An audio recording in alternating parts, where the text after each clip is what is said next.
Hey everybody, welcome to another video. Sorry, I'm just moving my fan so it's not right up against the camera here.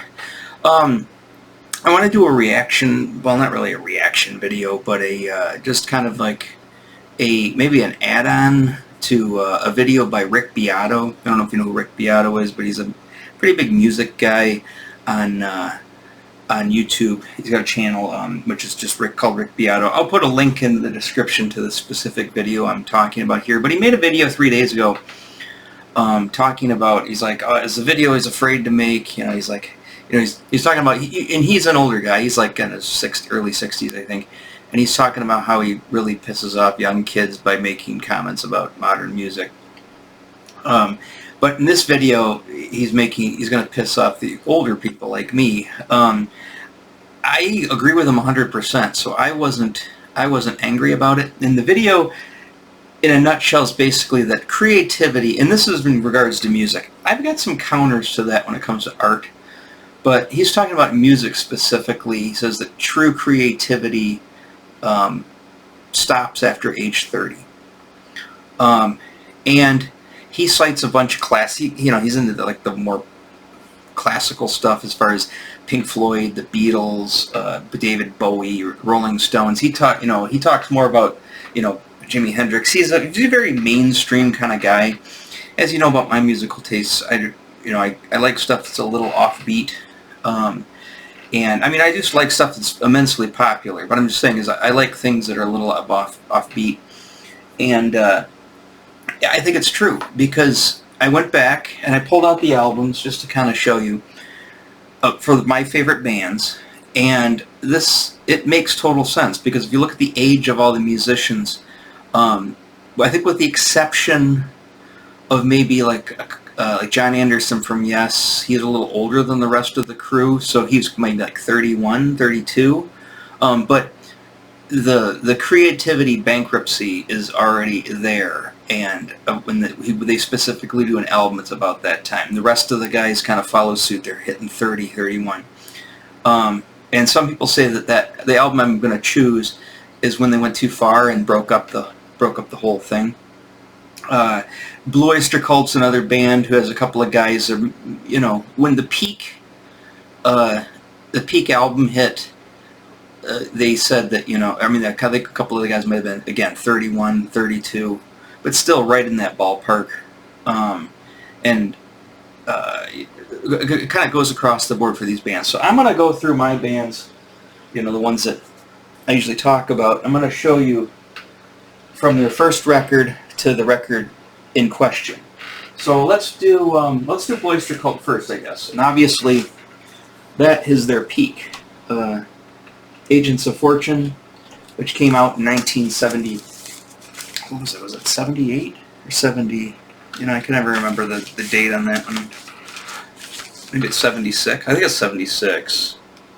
1976, I believe. Yeah, 76. So, and like I said, I think like Eric Bloom might have been like 31, maybe Buck Dharma might have been 31 or 32, but for the most part, most of the guys, I think Al Bacard was the oldest, and he might have been 31 or 32, but this was, you know, this is obviously the album with Don't Fear the Reaper on it, which is probably the most well-known album next to Burnin' For You. I mean, Burnin' For You was a hit off of Fire and Unknown Origin 1981, but I don't think it's as big a hit, obviously, as Don't Fear the Reaper. So we're talking from there. They have a live album in between, and then they had those first 3 albums, which are called the black and white albums. You know, the first album, second album, Tyranny of Mutation, and Secret Treaties. Arguably, like I said in the video talking about these albums, I think this is my favorite album of all time for Blue Oyster Cult. But this stuff is pretty much the bread and butter of everything. They call it the metal years or whatever. And then, of course, that culminated in 1975 with this live tour. And they came back in the studio and did, you know, Don't Fear the Reaper and Agents of Fortune. And I like later Blue Oyster, and this goes for all the bands. I like their later stuff with the exception of, I know when I cut them off, but I think it's true. I think that that whole time period there, you know, going up to that for the specific band, right around 30, and I think that's right with Beato. Cheap Trick. I don't have the first album or the second album. I'm still looking for them, but I've got the main ones. I mean, I've got Heaven Tonight, which is 1978. You know, Live at Budokan, which is 1970 tour. It's when they were at the peak of their popularity. And then, of course, they followed it up with Dream Police in 1979. So I think Rick Nielsen might have been 31 or 30-ish, right around there. Same thing. You know, I think he's older than the rest of the guy. I don't know how Bunny Carlos, even though he looks like my history teacher from high school, Mr. Cyrus. I don't know if he is the oldest. He just kind of looks the oldest. I think Rick Nielsen was the oldest of that band. So, again, you know, they did come out with stuff after that. Obviously, The Flame, when they came back in '87 and they did The Flame, was a huge #1 hit. So there are exceptions to the rule, but they pretty much, that was it. I mean, they did The Flame. It caught on as a huge ballad, got them kind of back on the map, and then they quickly petered out right after that. I mean, the second at Busted, the album, follow-up album, Lap of Luxury is a good album, but the follow-up album was not good. It was okay. I didn't think it was that great. Let's go to, obviously, and of course this is why I mark Kiss with this album 1978, because this is when the solo album started. I only have this is the only one really worth getting, but I only have the Ace Frehley solo album, and it makes sense because, you know, they had also 78, they put out Kiss Alive 2, pretty much the height of their career, and then of course their Love Gun, Rock and Roll Over, Destroyer, you know, Detroit Rock City, and then of course Kiss Alive. Did I not grab the first few? And then there's Kiss Alive, the first one, which, you know, some people think that this was the height of their career. I would say Kiss Alive 2. And if you look at the ages of the bands, of the guys in the band, at that time, they were like 30. You know, I think Kiss Alive 2, I think Gene's the oldest, and I think he's 31, maybe? Paul's 29 or 30. You know, they were at the height of their career. And we'll keep going right down the road. I've got one exception, but there isn't. I can explain the exception. Rush, prime example. You know, probably my favorite band of all time is Rush. And I've got the first album here up, and I'm actually missing Permanent Waves, but I've got it up to Signals. Now, obviously, the only reason I include Signals is because the guys turned 30 in 1983, which was right between this album and Grace Under Pressure. Now, I like Grace Under Pressure, but they drastically, I mean, some people say they drastically changed their sound with this album, but more so with Grace Under Pressure. So obviously the height was a live concert in '81, which is when they were at the height of their game. And of course, Moving Pictures in 1981, which was it 80? Was it 80 or 81?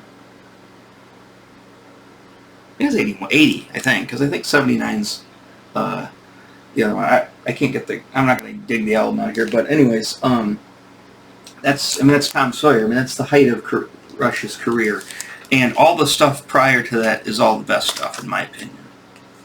Again, I like the 80s Rush because I've got nostalgia for it, but really, when you go back and listen to it, it's not as good as this stuff. So, you know, I'm just including the live album as being the pinnacle, the height of their career, you know, being that they're like 28, 29 on this tour, and then of course, you know, they're hitting 30 or just after this album is released. So I would say, you know, this is probably the unofficial end of them. This is more what people consider to be the end. And I would put like Moving Pictures in the same category as like Agents of Fortune. I mean, it's whenever you think of Rush, you think of Blue Oyster Cult, you think of those albums. You know, I guess the only caveat to Kiss would be that obviously in the Dynasty album was 1979, so they were just into their 30s, but they had you know, I Was Made for Loving You, which was a big hit, but the rest of the album sucks. So, I mean, it's not terrible, but it's not as good as the other stuff. So I would say that everything's consistent with my favorite bands at the moment.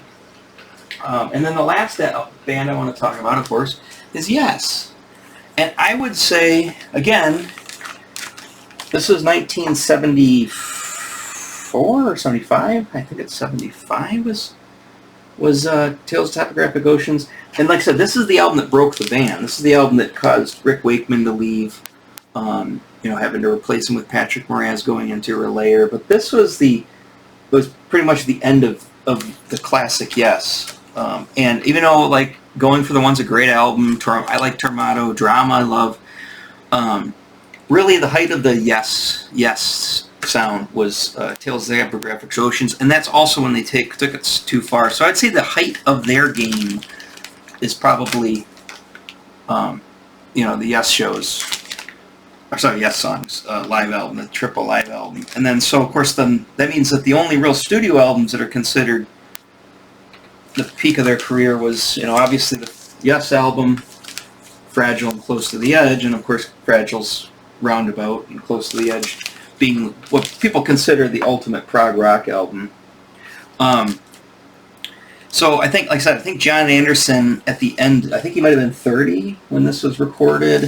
I think it was like 30, 31 when they went on tour with the Yes songs, and then of course he came back, maybe he was 32 or so when they did Tales of the Topographic Oceans. But like I said, everybody thought, well, it's even the band was like, I think we kind of fizzled out.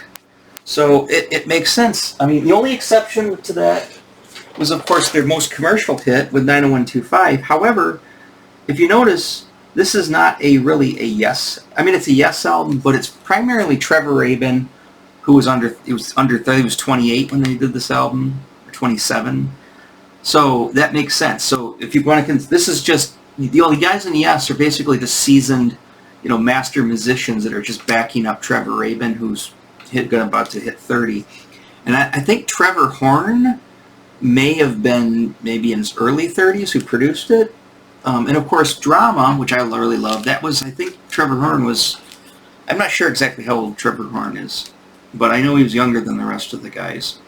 Of course, he had the Buggles with Video Killed the Radio Star. So, like I said, the only exception with Yes is this album, but like I said, this album, the reason it's popular is because you got a younger guy at the height of his career in the band. So, all of my favorite albums by all my favorite bands, it all makes sense. It all totally goes in line with what Beato is saying, where he's talking about, 30 being the cutoff. And it's funny. I mean, I guess if you're in a band, or if you're, recording albums or whatever, and you're in your 20s, you got to realize, probably after 30, you're going to fizzle out, and I would say that's, I don't know, I have to see, like, modern, like Taylor Swift. Is Taylor Swift 30 yet? That's a good question. Hey, Alexa, how old's Taylor Swift? Alexa, how old is Taylor Swift? Taylor Swift is 34 years old. 34. So, I mean, she's riding the coattails of her popularity, but I mean, has she really got anything more in her after this? I think she's kind of done. It's Lady Gaga. Alexa, how old's Lady Gaga? Lady Gaga is 38 years old. 38. But I mean, outside of her being in movies and stuff, is she really put anything out? I would say probably 10 years ago she was at her peak. And that's 28, not 38. Taylor Swift, I think, even though probably her peak of her concert going thing, and keeping her going with this at 34 is fine, but I would say probably her peak was probably 4 years ago, as far as in music. And I know other people wrote her music, but I mean, she still has a certain amount of creativity there on how she pulls it off. So, like I said, with modern music, and I even think bands like from the 80s, think about bands in the 80s who were in their 20s, by the time the 90s rolled around, they're done. They didn't have anything left in the tank. People in the 90s, all the grunge guys, right? So I would say probably into the 2000s, a lot of those guys were done. They were after 30. They didn't have anything left in the tank. Now, I'm not saying that there's great albums, not great albums by older people, and there's not great albums, songs, because they do exist. But I would say that Rick Beato's statement that the true creativity in music kind of stops at about age 30 makes total sense. I mean, it's perfectly, makes complete sense with stuff I like. Obviously, the stuff he likes. So I'll end it on this art, because obviously, music is a creative endeavor. Art is a creative endeavor. Now, you could be a fine artist, you could be a graphic artist, you could be a commercial artist or an illustrator, whatever, comic book artist. I look back at a lot of the guys that I really, really liked. As far as, I'm going to take comic book artists for an example, since I am one myself. And I would say probably, like I said, I know Jack Kirby really hit his stride in his 40s. But I mean, yes, it's creative. Like I said, I have a love-hate relationship with Kirby stuff. But I look at the people I really liked, like John Buscema. He was kind of done by the 80s-ish. I can't remember how old he would have been. I guess I could look it up, but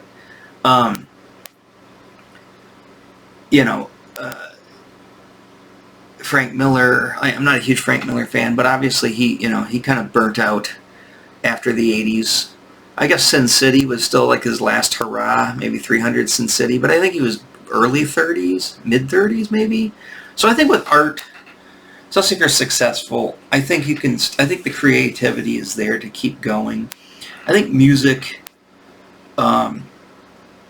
is a little more demanding physically too. So I mean, I'm 51. I can sit here and draw all day long. I mean, my hand will get tired eventually, but I can draw and work on stuff. And there's a lot of comic book artists and stuff, painters who can sit there and work for hours, into their older age.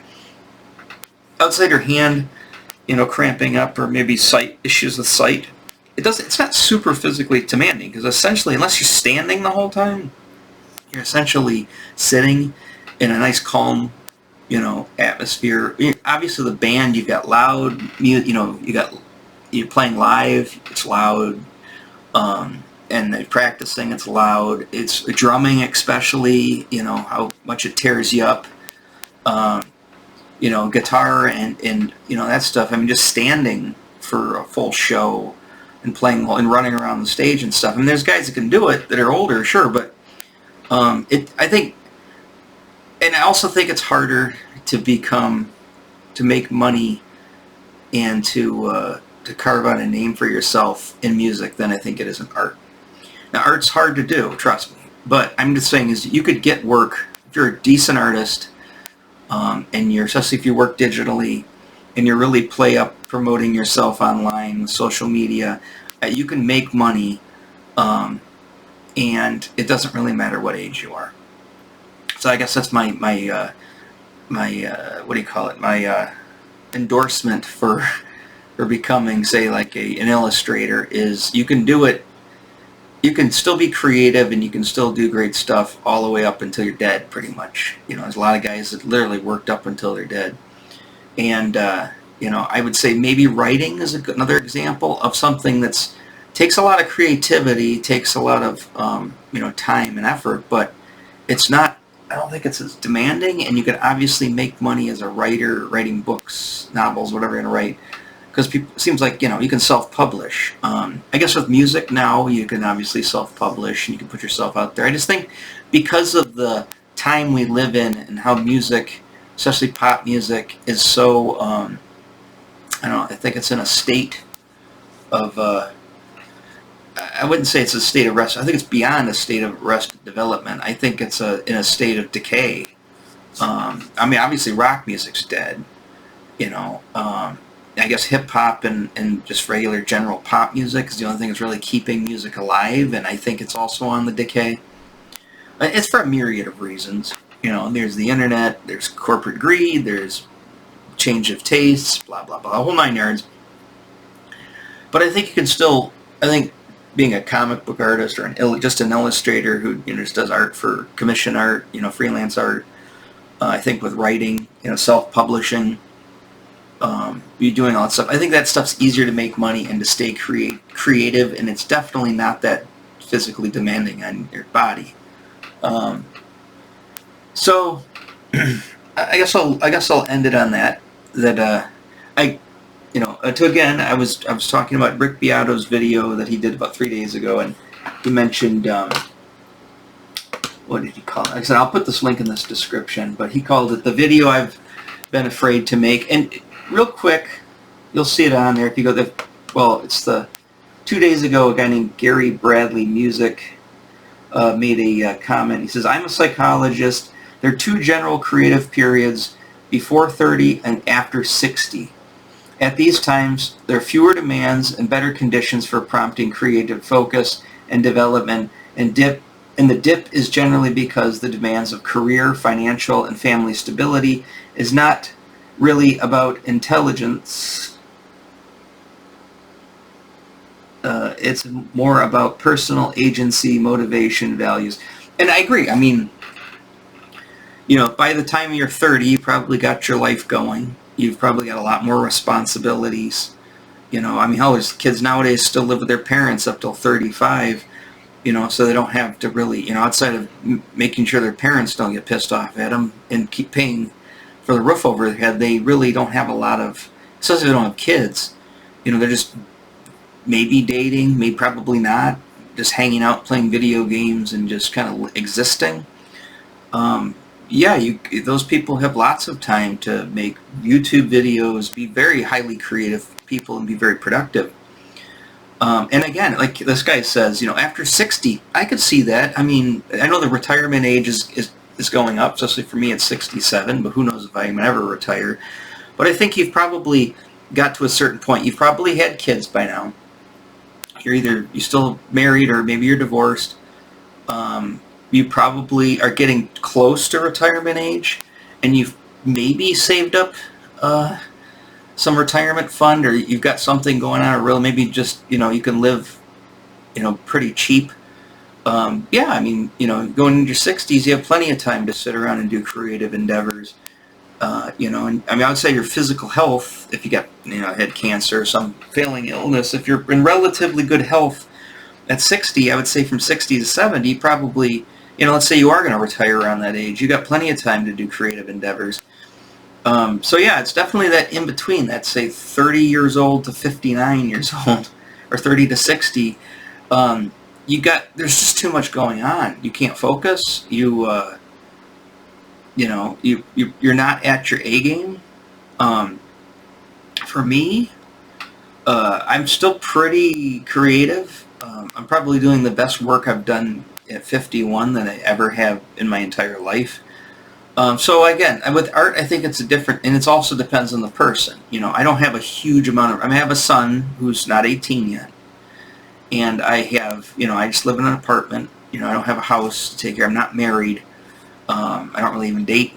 I don't date at all, really. So, I've got a lot of time to stay focused, and I work from home too, which is also a big thing. And again, you're doing music. I mean, you can record, set up a studio in your house, your apartment, whatever, and record music and put it online and sell your music that way. But you're probably going to have to play live at some point. You might even have to go into a recording studio to get a better album out. You're going to have to leave, and all that stuff has costs in it, right? So if you work from home and you do, like, say, illustration, and if you're working digitally or you're working traditionally, you've got your stuff. It's pretty much just, you don't have a lot of stress outside of, making sure the jobs come in and completing the jobs. It's pretty much your only stress. And selling your art, and hoping people, still buy it. So, but if you're good and you got a certain amount of talent and you're pretty creative and you're really pushing it, you're really trying to work it, I think you can. I mean, I'm doing it, and so I'm sure other people can do it as well. But yeah, with music, like I said, I gotta put all my albums back on the shelf. But anyways, maybe I should have just pulled out the End album. But anyways, I think it makes sense. All of the stuff seems to be that the guys that put the albums together right around there, about 30 years old, was the end of their kind of peak.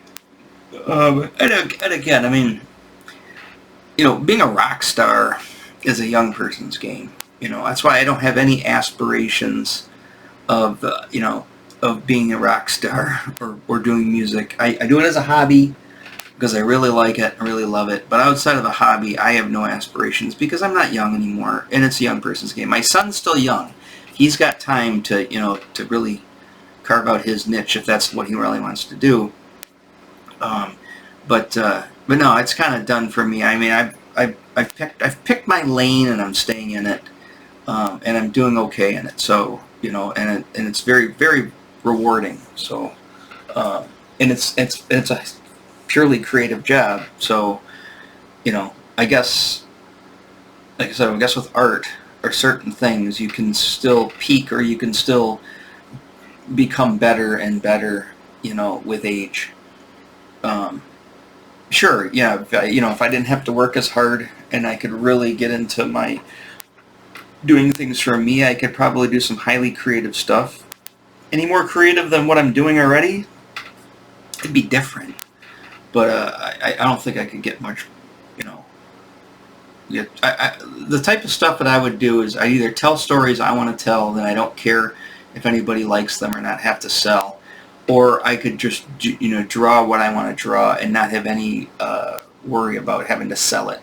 It's for me. It's for my own personal satisfaction. So I'm not at that point yet. I don't really have enough time to really indulge like that. So that's definitely have to come later. Probably not 60. We're talking probably 70. If I could still get Social Security at 67 and still keep money coming in from stuff that I've already produced, maybe I have enough money to to ease back on the work throttle and do whatever I want to do. So all right, well, this video's gone on for 26 minutes. We'll end it here. I am starting to make more videos, so check those out, and I got some things to talk about, and again, making a reaction to or whatever, my 2 cents on what Rick said in his video. So I'll put that link in there so you guys can check that out. But all right, I'll catch you in the next one.